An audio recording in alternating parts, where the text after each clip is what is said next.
Hari ini tanggal 12 Oktober saya melakukan tugas-tugas konstitusi saya sebagai anggota DPR di Komisi 3, melakukan reses kerja perseorangan ke dapil saya. Salah satu dapil saya itu adalah Pak Barat. Saya sudah bertemu dengan Kapolres Pak Alamsah Hasibuan tadi dan meninjau di Polres sana dan melihat apa yang ada di situ. Dan kami tadi berdiskusi banyak hal, termasuk tentang pilkada. Karena Forkominda yang utuh ada di sini kan tinggal beliau kan, Pak Sony yang harusnya ketua dewan, Kajari ada di Dairi dan yang lainnya. Yang ada full dia sendiri di sini.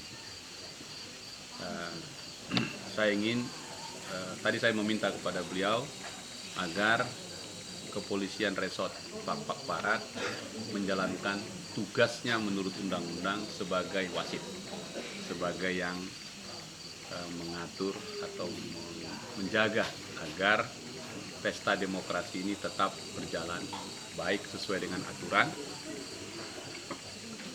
Dan beliau menyampaikan tadi. Itu yang pertama. Yang kedua, dalam kerja-kerja saya ini, mitra saya itu kepolisian dan kejaksaan. Tugas saya mengawasi tugas-tugas kepolisian dan kejaksaan. Malam hari ini, saya akan menelpon beliau lagi nanti. Saya mendapatkan laporan dari masyarakat di Pak Barat kalau pihak kepolisian Polres Pak Barat ada oknum polisi yang tidak netral. Karena itu saya minta ke Polres untuk segera menindaklanjuti apa yang saya temukan ini. Memanggil oknum polisi itu dan memprosesnya jika itu benar untuk tidak diteruskan lagi usaha-usaha yang dilakukan oleh oknum polisi itu yang diduga mengintimidasi masyarakat atau tokoh masyarakat karena pilihannya berbeda dari yang ada. Karena dia berpihak kepada 02, maka dia diminta untuk tidak memilih 02. Kalau tidak, maka kasus-kasusnya akan dibuka. Menurut saya, ini cara-cara yang tidak baik yang saya temukan. Dan karena itu saya akan sampaikan ini ke Kapolda, saya sampaikan ke Kapolri. Karena 2 minggu lalu kami rapat di Komisi 3, kesimpulannya adalah Polri netral. Saya menemukan ini polisi di sini tidak netral. Karena itu mohon teman-teman media untuk mengangkat ini dan memberitahukan supaya publik juga tahu. Kalau saya saja nanti nelpon kan cuma kami aja yang tahu. Tapi hari ini pesta demokrasi kita ini harus tetap baik dan polisi tidak boleh berpihak atau ASN tidak boleh berpihak atau aparatur yang lain yang oleh undang-undang mengharuskan mereka tidak boleh berpihak, maka mereka harus tidak boleh berpihak. Itu saja yang ingin saya sampaikan ke teman-teman supaya 58 hari ke depan untuk menuntaskan pesta demokrasi ini juga bisa kita jalankan dengan baik. Yang ketiga, saya juga mendengarkan dan mendapatkan laporan kalau saudara Lolo, ya, saudari Mamat Lolo istilahnya, tapi nama lengkapnya itu Hermina, ya. Tadi saya bicara dengan Kapolres, tapi kasusnya ini sudah diangkat ke Polda, kasus ini. Saya minta Polda Sumatera Utara untuk arif dan bijaksana melihat kasus-kasus yang seperti ini, karena ini bagian dari pesta demokrasi. Saya tadi cek ke Kajari Dairi bahwa kasus ini tidak memenuhi unsur pemilu, unsur pidana pemilu, sehingga kemudian jadi ditarik ke pidana umum. Padahal ini adalah bagian dari pemilu. Karena itu saya minta Polda Sumatera Utara untuk arif dan bijak, keluarkan itu Ibu, dan selesaikan ini dengan baik, karena ini pesta demokrasi. Berbeda mens rea, berbeda niat jahat dalam pidana umum dengan urusan pemilu.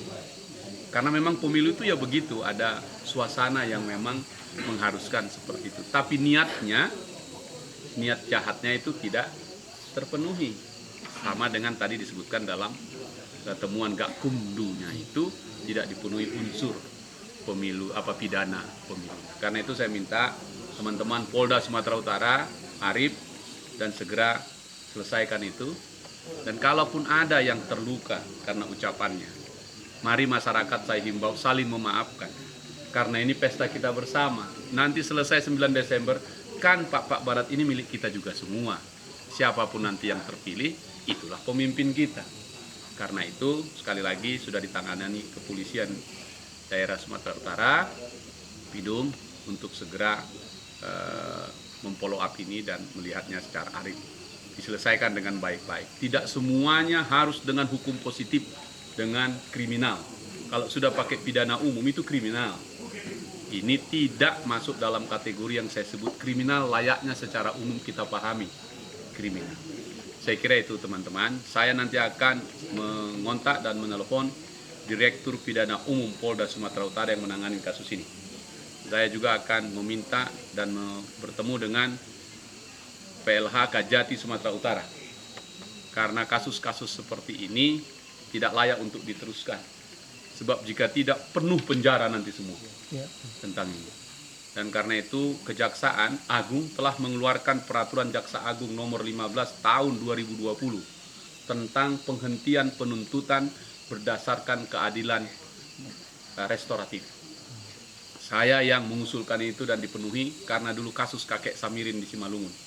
Dan karena itu Ibu Lolo tadi, saya kira sangat tidak layak untuk diproses karena persoalan-persoalan pesta demokrasi. Mari kita lebih dewasa memahaminya. Kalaupun ada kesalahan dari Ibu Lolo, saya kira Ibu Lolo juga bisa minta maaf kepada masyarakat bila ucapannya menyinggung perasaan masyarakat lainnya. Jadi jangan dikit-dikit kriminal. Saya minta teman-teman Polda Sumatera Utara memperhatikan ini. Saya kira itu saja supaya pesta demokrasi kita yang sangat terbatas ruang lingkupnya karena pandemi virus corona ini juga kita jalankan dengan baik, tapi kualitas demokrasi itu, kualitas pilkada itu tetap terjaga. Saya kira itu aja teman-teman. Tolong disampaikan baik kepada Polres Pak Barat maupun Polda Sumatera Utara. Dan nanti dalam rapat kami di DPR akan saya angkat lagi, saya bicara langsung dengan Kapolri. Karena ini perintah Kapolri. Terutama tadi yang di Pak Barat, oknum yang tadi mengintimidasi tokoh-tokoh atau masyarakat yang berbeda pilihannya kepada pilihan politiknya. Karena itu hak dia untuk memilih. Siapapun yang mau dipilihnya tidak boleh dikekang. Saya kira itu aja. Terima kasih teman-teman.